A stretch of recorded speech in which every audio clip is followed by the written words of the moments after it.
Vous avez un nouveau message envoyé du passé.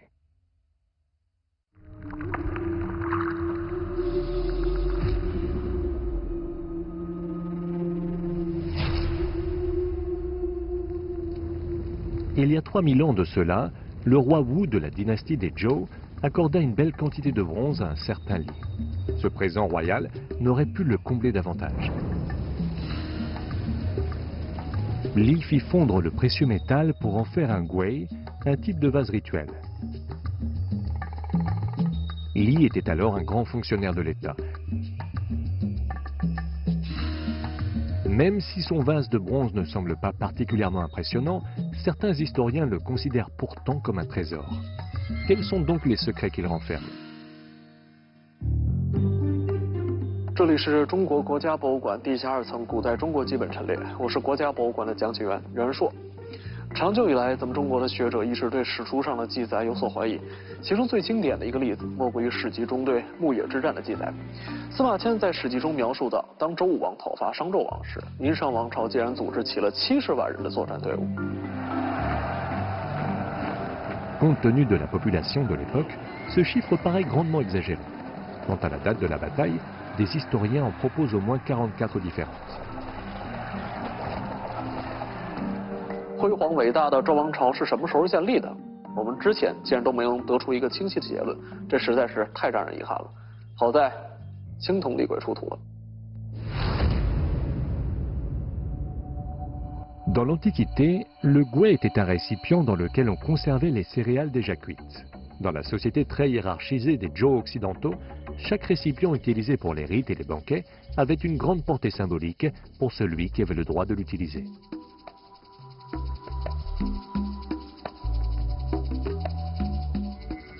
Pour les rituels, les banquets ou les inhumations, si le roi disposait de 9 dings et de 8 guis, le prince n'avait que 7 dings et 6 guis, et le grand fonctionnaire, plus que 5 dings et 4 guis, et ainsi de suite, jusqu'en bas de la hiérarchie.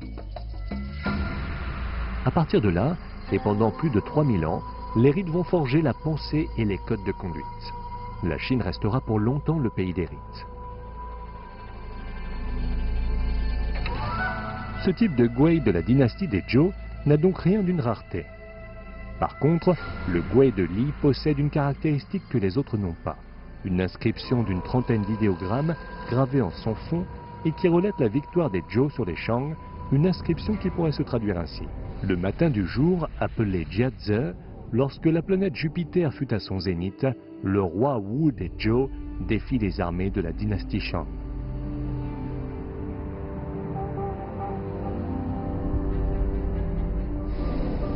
D'abord, les experts utilisèrent la méthode de datation par le carbone 14 pour analyser des résidus de cendres provenant de la dynastie des Zhou occidentaux.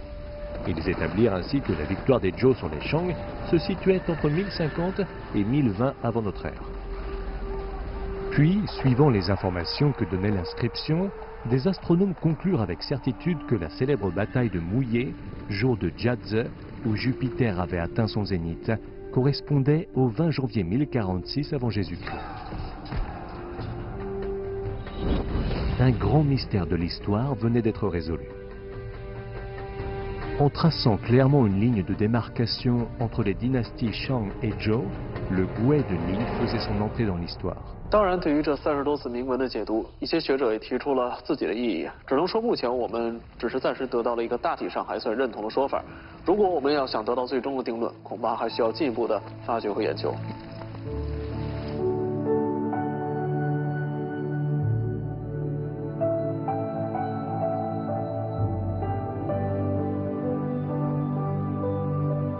Pour les gens ordinaires, le plus important n'est pas de déterminer avec précision la passation de pouvoir entre les dynasties Shang et Zhou.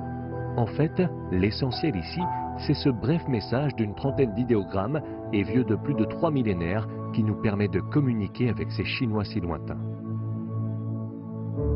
De plus, la moitié supérieure de ce guei est justement l'ancêtre direct de nos bols d'aujourd'hui. Des bols qui servent à nourrir notre corps aussi bien que notre âme.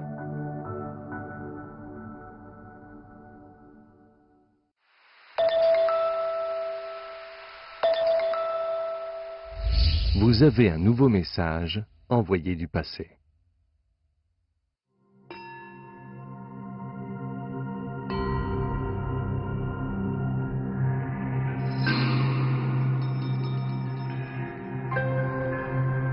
Cet objet imposant, richement décoré de motifs complexes, renferme un secret que seul le sage pourrait voir.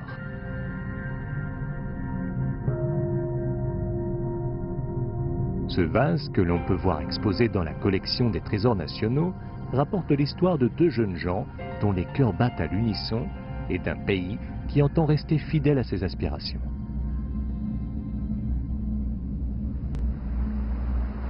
Il y a 3000 ans, deux jeunes gens ont pu admirer le même coucher de soleil.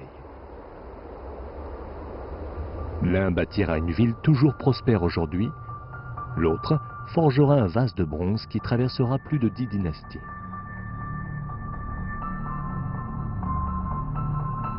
Leurs pères se sont durement battus côte à côte pour fonder une nouvelle dynastie, celle des Zhou. L'un est le nouveau roi, Cheng, monté sur le trône voilà 5 ans. L'autre est un cousin du nom de He.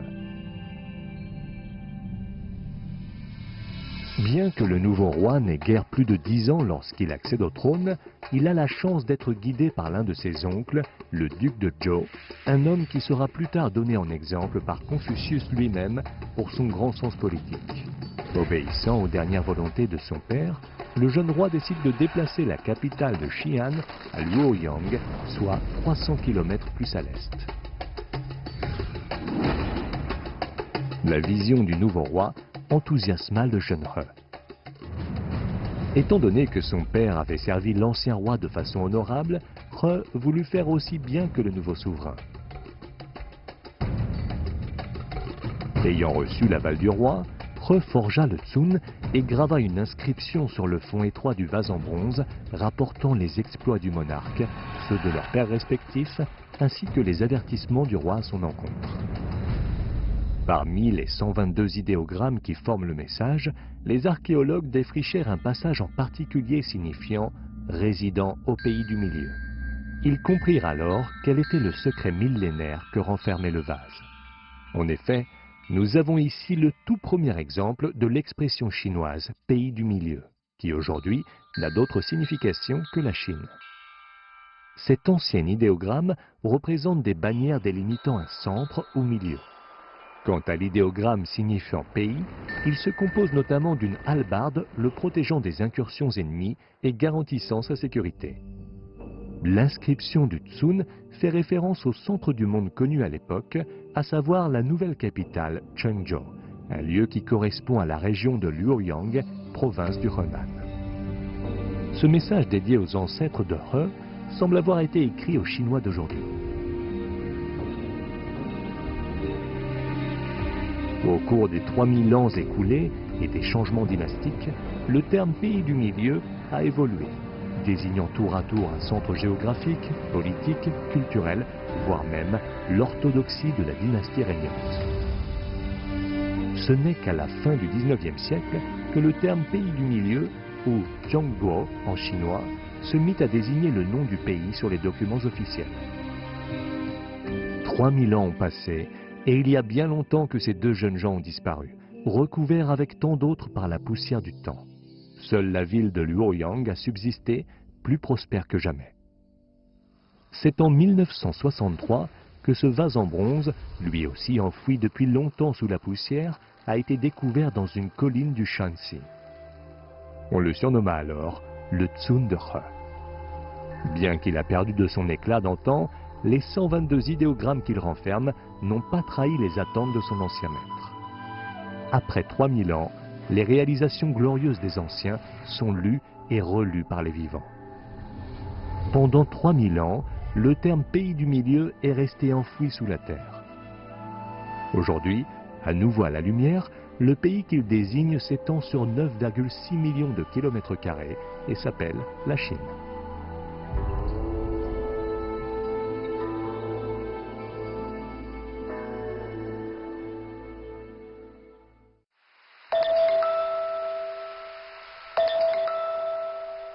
Vous avez un nouveau message envoyé du passé.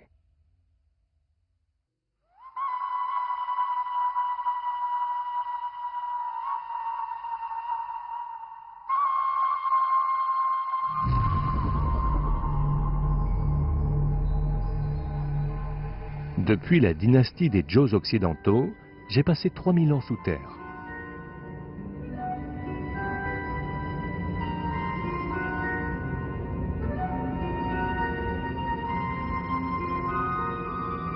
Le temps est mon compagnon.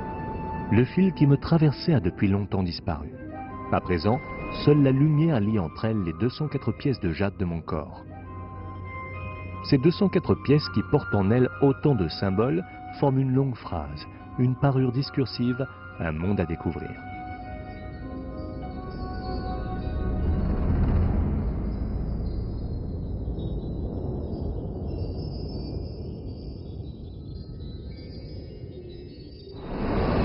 Dans ce monde-là, les écailles de dragon et les plumes d'oies sauvages partagent un même ciel. Les poissons de la mer et les vers à soie des mûriers sont reliés à un seul et même fil.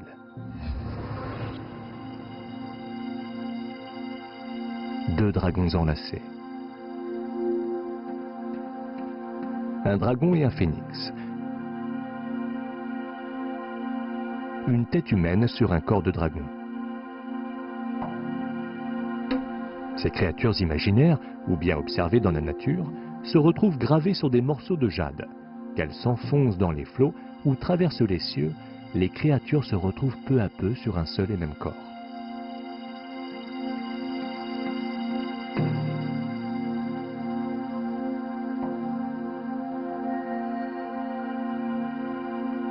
Cette parure était conçue pour s'étendre du cou jusqu'aux pieds et appartenait à l'épouse d'un noble du royaume des djinns. Elle portait également de longs pendants d'oreilles en jade. Enfin, tout son visage était recouvert d'une parure de jade.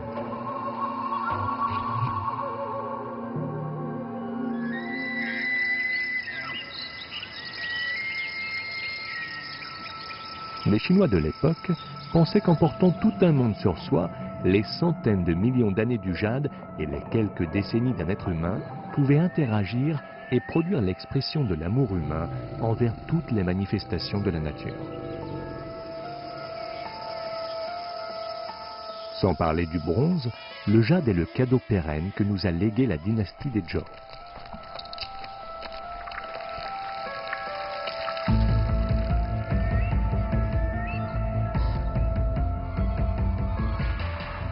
La dynastie des Zhou était régie par une hiérarchie très stricte qui se manifestait visuellement par le port de bijoux. Quiconque portait ce genre de parure ne pouvait que marcher avec lenteur. Ainsi, plus le statut social était élevé, plus la parure était longue et complexe, plus le rythme des pas était lent.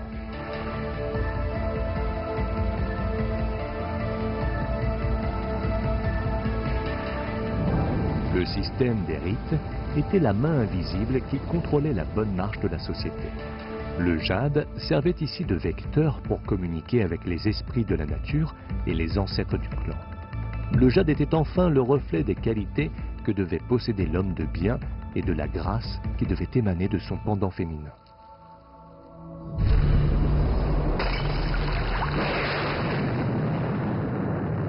Il y a des centaines de millions d'années, les convulsions de la croûte terrestre ont donné naissance au jade. Les anciens Chinois l'ont excavé, ramassé et tenu dans leurs mains.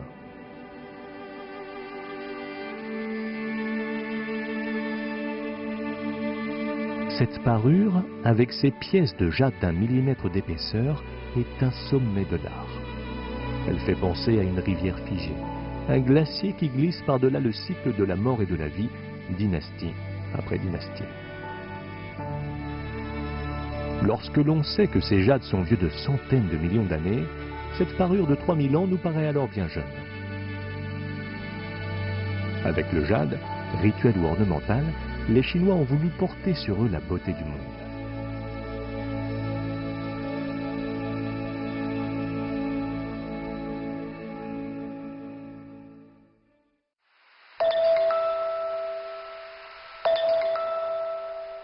Vous avez un nouveau message envoyé du passé.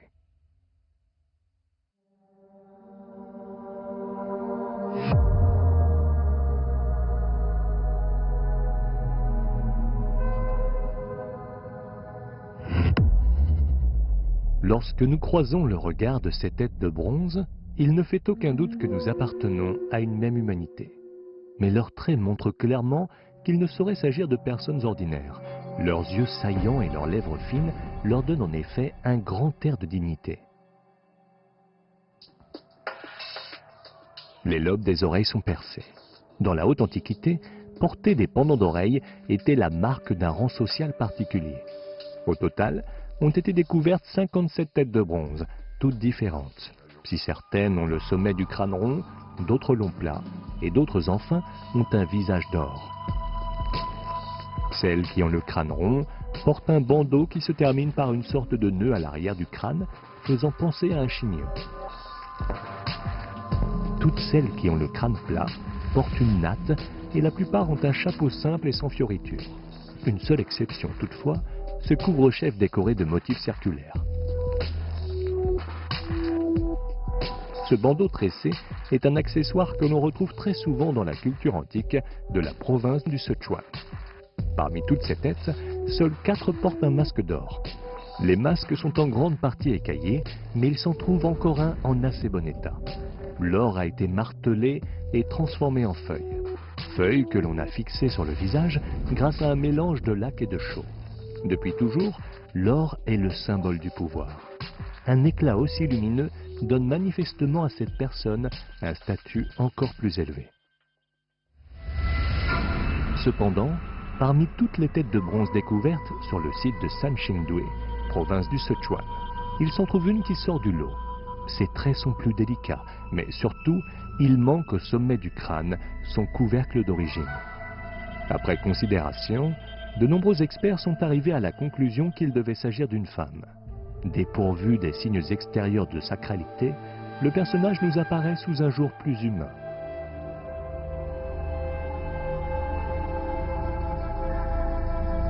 Mais d'où viennent donc toutes ces têtes?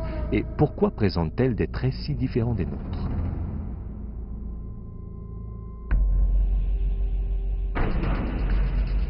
L'ancienne culture Shu a toujours été associée au bassin du Sichuan. Pourtant, elle est rarement évoquée dans les chroniques officielles. Lorsque ce site archéologique exceptionnel a été mis au jour, on s'est pris à imaginer que ces visages de bronze, à l'air si digne, portaient leur regard vers un pays natal perdu dans le temps. Alors que la période des royaumes combattants touchait à sa fin, vers le IIIe siècle avant Jésus-Christ, le pays de Shu tomba aux mains du royaume de Qin.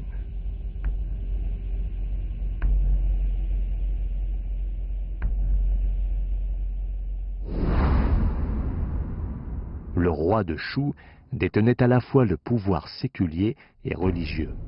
On pourrait tout à fait le comparer à un chaman. Parmi tous ces bronzes, cette grande statue est celle qui occupe le rang le plus haut, celle d'un roi qui détient le pouvoir politique tout en étant capable de communiquer avec les esprits.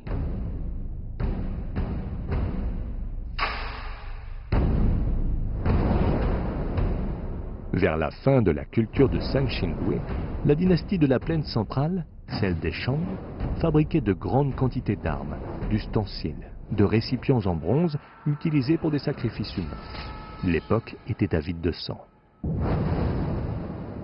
Pourtant, les fosses sacrificielles de Sanxingdui ne contiennent ni armes, ni restes humains ou animaux. Apparemment, ces grands personnages à la triste figure avaient édifié une culture humaniste en avance sur l'époque. Ce fut peut-être d'ailleurs la raison de sa grandeur, mais également la cause de sa fin.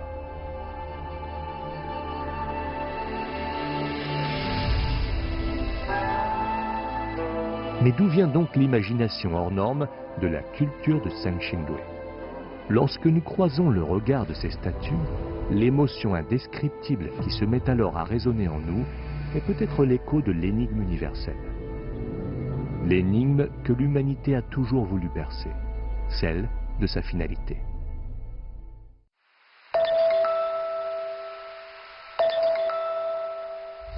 Vous avez un nouveau message envoyé du passé.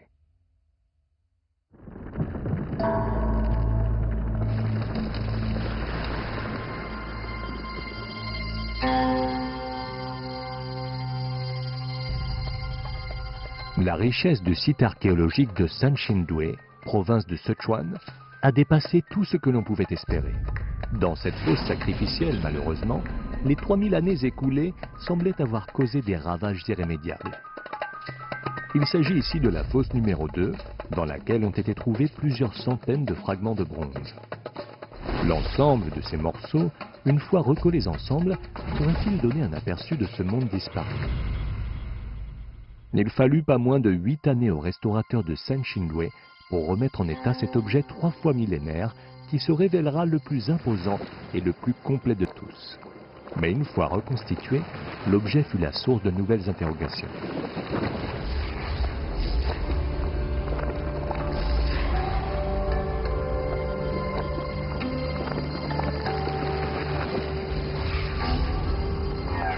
En effet, personne n'a encore été en mesure d'expliquer la finalité de l'objet.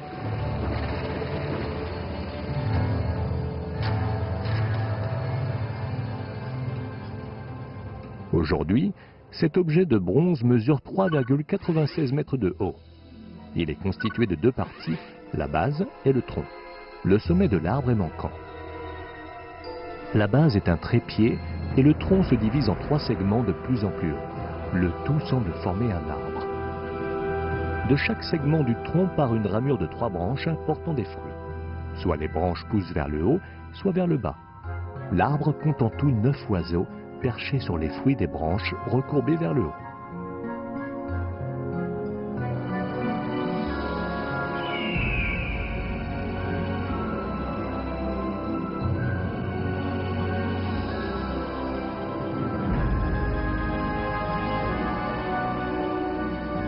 On peut également remarquer quelque chose de peu commun.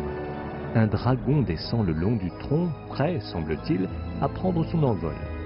On s'imagine alors sans difficulté la danse grandiose qu'il s'apprête à exécuter en plein ciel. Cet arbre n'appartient visiblement pas à notre monde. Il ne correspond ni à la vision de la nature qu'avaient les hommes de cette ancienne culture, ni à une simple observation des oiseaux.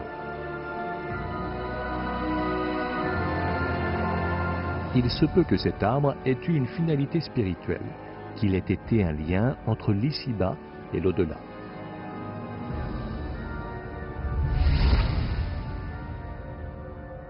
Mais il se peut également que le mystère de l'arbre aux esprits ne s'arrête pas là.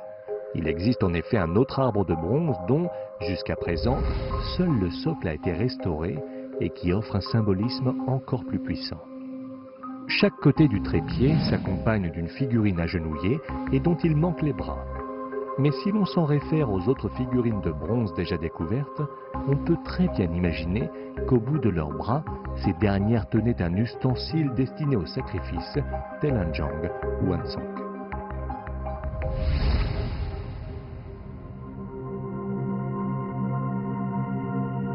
De la même façon, de très nombreux objets de bronze découverts à Sanxingdui témoignent de la créativité peu commune de ceux qui les ont réalisés et qui ont tenté, par l'intermédiaire de l'art, de relier la terre au ciel. Ces objets symboliques, l'arbre aux esprits y compris, étaient vraisemblablement utilisés lors de cérémonies religieuses. Par-delà la forme qu'on leur avait attribuée, ces objets symboles devaient sans doute avoir le pouvoir de traverser le temps et l'espace. Tout autour du monde, les arbres ont souvent été considérés comme des esprits faisant lien entre le monde terrestre et le monde spirituel.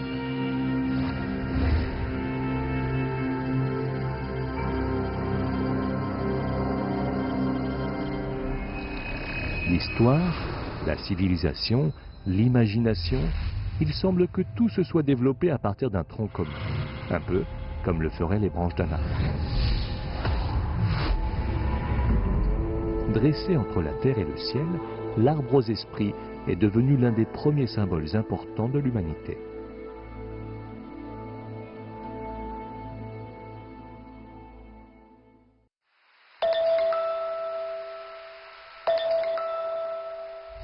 Vous avez un nouveau message envoyé du passé.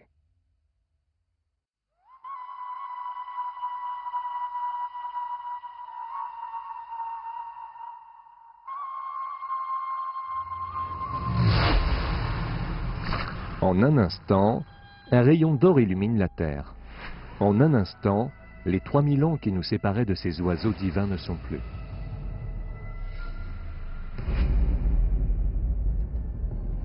De toutes les découvertes du site archéologique de Jinsha, province du Sichuan, il s'agit de la plus stupéfiante. De 12,5 cm de diamètre et d'une épaisseur d'à peine 0,02 cm, ce disque est constitué d'or pur à 94,2%. On dit de cet objet qu'il émet la lumière de la vie. Les 5 grandes civilisations du monde antique ont toutes rendu un culte au soleil.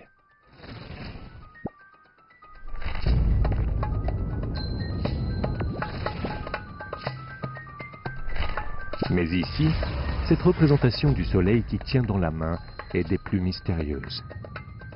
Certains disent que cette boule de feu qui tourne représente le dieu soleil et que les 4 oiseaux qui l'entourent sont ses émissaires, symboles des 4 directions.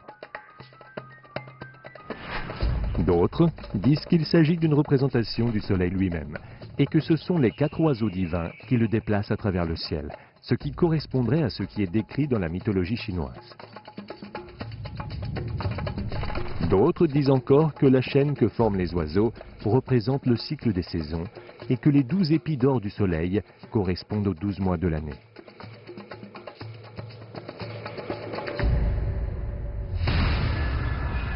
Il est vrai que le 4 et le 12 coïncident avec la marche du temps, cadeau de la nature fait aux hommes. Ces anciens Chinois du royaume de Shu ont ainsi utilisé le métal le plus précieux pour réaliser une représentation de leur univers qui puisse tenir sur la paume de la main. Le relief particulier de leur pays était source de phénomènes météorologiques tout aussi particuliers. Aussi, leur habitude d'observer la nature avec minutie leur servit à comprendre la course du soleil et le cycle des saisons. Ces hommes du royaume de Shu surent alors créer des images que les yeux étaient incapables de voir. Le symbole était né, et avec lui, le monde des divinités. Que ce soit des objets en forme d'œil ou d'oiseau, leur symbolique a toujours un lien avec le soleil et correspond aux connaissances de l'époque sur la lumière et sur la nature. Plus ancienne que ce royaume de Shu, la culture de Sanxingdui possédait une symbolique comparable, avec des roues solaires, des oiseaux, des yeux, etc. Visiblement, dans le royaume de Shu, ces objets en or qui étincelaient autant que l'astre solaire avaient un grand pouvoir de fascination.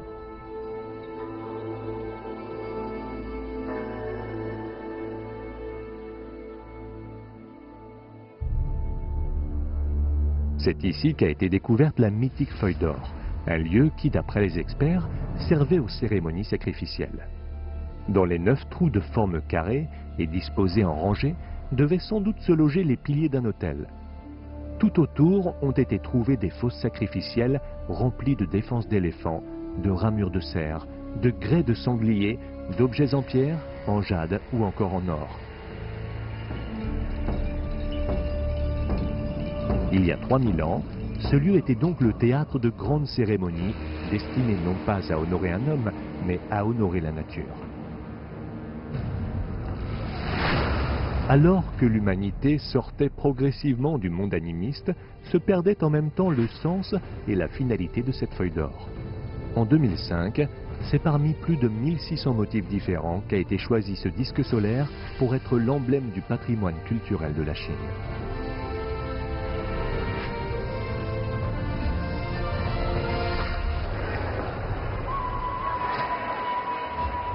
Soleil et oiseaux divins sur feuille d'or. Un petit univers de 20 grammes d'or, et sur ce disque de 0,02 cm d'épaisseur où le temps s'écoule, nous ne sommes guère plus que grains de poussière.